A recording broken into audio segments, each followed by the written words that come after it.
What's up everyone? Welcome back to the channel. If you're new here, my name's Ben. I'm glad to have you. Today I wanted to talk about the upcoming release of Wicked and how its marketing strategy and its release strategy are all very interesting, and how I believe that Wicked will determine how all future Hollywood musicals are made in the future, as well as affect other movies in just completely different genres. So let's dive in. I actually wore pink and green just to celebrate the occasion of Wicked, so special video today. Wicked comes out next week. We're all excited for it, but the marketing for this movie has been very interesting. And no, I'm not talking about Ariana Grande soft launching her home-wrecking boyfriend. I'm talking more about how Wicked is fully being marketed as a musical, and it's fully embracing that it's a musical. It had musical numbers in the trailers.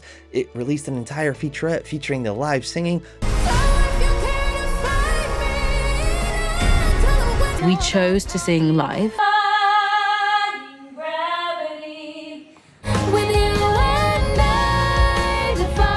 They're fully showing that this is a musical movie. And I know what you're thinking. You're thinking, Ben, it's a massive musical. It took Broadway by storm in 2008, I believe.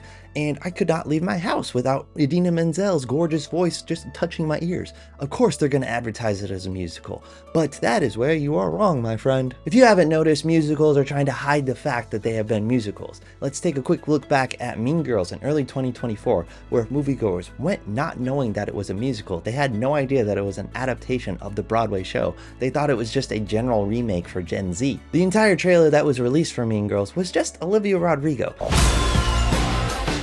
What's this? Don't get me wrong, I love my girl Olivia, but there is an entire album of Broadway songs from that musical that they could have used to market this movie as a musical. But no, they did not want to advertise it as a musical. They wanted to hide it. And the reason why they wanted to hide it is because most recently, especially in this post-pandemic world, musicals don't do that well. If you look at past musicals, they've mostly been bombs. In 2021, we had In the Heights, which should have done well, especially considering how Hamilton just came out and completely changed the rap game, putting Tupac and Biggie to shame.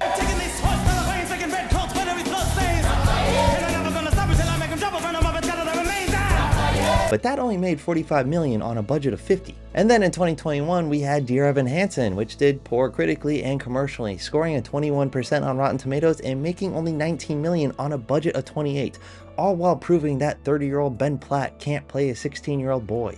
This ain't the 90s anymore, unfortunately. And then we had West Side Story at the end of 2021, and that made only $76 million on a budget of $100. And that was arguably one of Spielberg's best movies. That proved that he still had the juice. I did not like that movie. It's not my cup of tea at all, but hey, game recognizes game, okay? I can recognize how great it was. But yeah, it wasn't enough and it still bombed. After these strings of bombs, studios decided to start hiding the fact that their musicals are in fact musicals. And in 2023 and in 2024, we had Mean Girls, Wonka, and The Color Purple, all hiding the fact that they are full-blown musicals. And this even dates back to pre-pandemic times. For instance, I don't know if you guys saw the movie Smallfoot or not, the animated movie about Yetis or Bigfoot, but that movie is a full-blown musical, and there was nothing about that movie in the trailers, in anything that was advertised, that it was gonna be a full-blown musical. I remember going into the theater and being like, holy shit, this is a fucking musical. Also, it's against organized religion. It was wild. I was completely fine with that, but it was insane. It was Heretic for kids. Musicals have just not been doing that well in general, which is insane considering The Greatest Showman came out, and I remember that movie coming out, and it became a box office hit, having these massive legs at the box office. Everyone really loved that, and that only came out 7 years ago. Woof, time fucking flies. We're getting old. Shit. But Wicked has fully embraced being a musical, showcasing the music and showcasing the effort put into live singing as opposed to recording in a studio and dubbing it over in the edit. They are marketing this like a true musical. I'm surprised they haven't released a song yet. Granted, I'm recording this on Saturday, November 9th, so it's very possible a song has come out by now. The dangers of having to record this early because, I'm not a real YouTuber and I got other stuff to do. But releasing a song used to be normal, right? The Greatest Showman, I think, released 3 songs before it was released. And, it does have Ariana Grande, one of the world's biggest pop stars at the moment. So it makes sense. Why haven't they done that yet? If you're watching this in the future and a song has been released, I hope it's a banger. Anyways, it's fully a musical, and everyone knows that it's a musical, and that's why it's so interesting that they're doing this, because historically it has not worked out. So if this does do well, will we get back to advertising musicals as actual musicals, instead of just conning people trying to get them into the theater, and then they're like, fuck it, this is a musical, well, I already paid the ticket. There's kind of a lot riding on this for musicals as a whole. So that's the marketing strategy and why that's interesting, but let's get into the release strategy, because that's a little more interesting to me. Wicked is coming out very soon, and the sequel to Wicked, currently titled Wicked Part 2, is coming out next November. Yes, if you didn't know, Wicked is a 2-part movie, and they are 100% hiding that from the general public. They filmed Part 1 and Part 2 back to back, which is wild because like the entire Broadway musical is 3 hours in total, and I think this first movie is going to be around 2.5 hours, maybe two plus some change. So what's this second movie going to be about? It's wild. And they're not advertising it as a 2-part movie. There's no Wicked Part 1, there's no Wicked : the beginning or some dumb tagline like that. It's just Wicked. And they're doing that because Hollywood has fully learned not to advertise your films as Part 1 and Part 2. This dates back to Harry Potter. Harry Potter was the biggest film, I would argue, to do this, where the book was so massive and they decided to split it into 2 parts and just name it The Deathly Hallows Part 1 and The Deathly Hallows Part 2. This used to be a great way to flesh out something where the source material was just very, very big and you needed more time to do that. But very quickly and almost immediately, Hollywood saw it as not as a creative endeavor, not as a way to give the audience a better experience, not as a way to give the audience a better movie, not as a way to like flesh out the characters and flesh out the stories. No, they very quickly went full supervillain mode and was like, what if we split every movie into Part 1 and Part 2, then we'll have 2 movies, and then we'll have double the money. And that quickly fell apart. You know, we had Mockingjay Part 1 and Part 2, which they did well financially, right? But Mockingjay was 100% half a movie, and critically it was a series low at the time. And Mockingjay Part 2, when it came out, it actually made $100 million less than Part 1. So overall, enthusiasm just kind of died out because they split that movie in 2.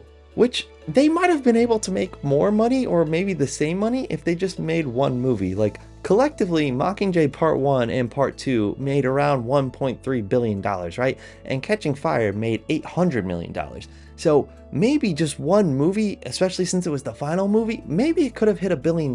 But also they wouldn't have had to advertise it twice. They wouldn't have had to distribute it twice. So if they did one movie, they might have made the same or maybe more money. I don't know. The world of what ifs. But splitting movies quickly fell apart once Allegiant Part 1 came out. Divergent, when it came out, despite being a massive ripoff of Hunger Games, it did pretty well, and its sequel Insurgent did okay too, but Allegiant Part 1 came out and it bombed so hard and it canceled the entire franchise, canceling Part 2, making every studio learn that selling half a movie is not a good idea. And this had ripple effects across all of Hollywood. Even the biggest franchise, Marvel, pivoted away after having announced in 2014 that Infinity War was going to be a Part 1 and Part 2 movie, and after Allegiant Part 1 bombed so hard in 2016, they quickly pivoted and course corrected and just said Infinity War was just going to be one movie and then Endgame was going to be another movie. Or more recently, we had Mission Impossible: Dead Reckoning Part 1, but after that failed at the box office, they removed Part 1 from the home video release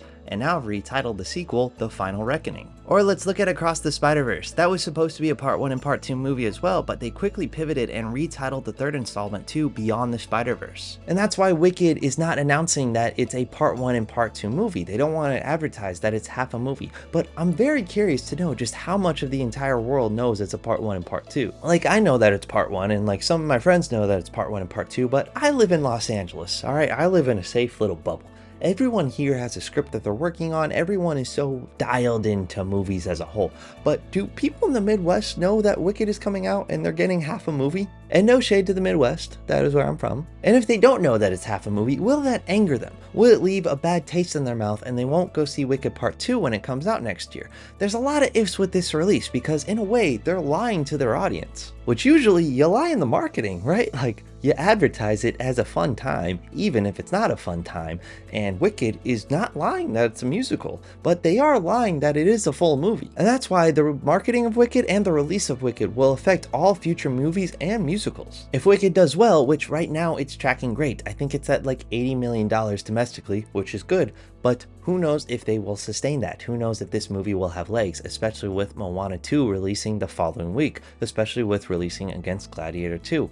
There's a whole lot of ifs with this movie. But if it does well, we might see a return to fully marketing musicals as musicals and embracing that they're musicals. Or if it ends up doing poorly, we may go back to not marketing musicals, as well as not having a big budget musical for quite some time. Or maybe they will advertise them as musicals and they'll learn again that people don't like musicals and they do in fact need to be conned in order to see these movies, and we're right back to where we are now. Time is a circle, right? Additionally, if part 1 does well and part 2 does well, will Hollywood go back to making part 1 and part 2 movies again, but then start trying to hide the fact that they are in fact part 1 and part 2 movies? There's kind of a lot riding on this movie, but you know, I hope it does well, just like I hope every movie does well. But what do you think? Are you excited that it's a musical? Are you excited to not be potentially conned into watching a movie where people break out into song and dance just to tell you how they feel?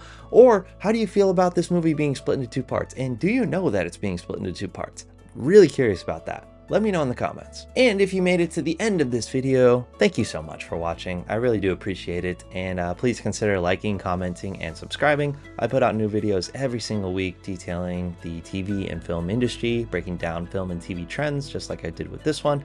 So if you want to hear more of that, if you want to hear more of my general thoughts, please subscribe. And if you do, I'll see you in the next one. Thanks.